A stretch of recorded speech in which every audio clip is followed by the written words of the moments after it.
өзін таныстырып, дұрыстап, жақсылап. Нариман, адамда мақсат деген бір-ақ түйін болу керек. Бірінші бір мақсатқа жетсең, екіншісін сосын ойлана бересің. Ал құрметті оқушылар, жалпы дербес компьютерлік технология. Апай, мен сыртқа шығып келсем бола ма? Кім саған секір? Мен саған секірсем сен мыжылып қаласың ғой? Саламатсың.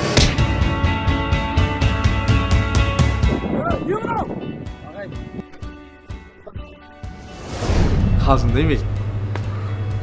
Мен натуре. Егер де қазір қимылдамасам, мен бұған өмір бойы өкіне өтетін болам. Ал мен өкінбеймін.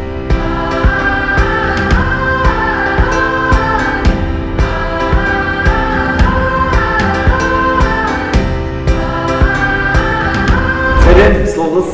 Қайдағы сұлу қыз, кіріңдер тез сабаққа.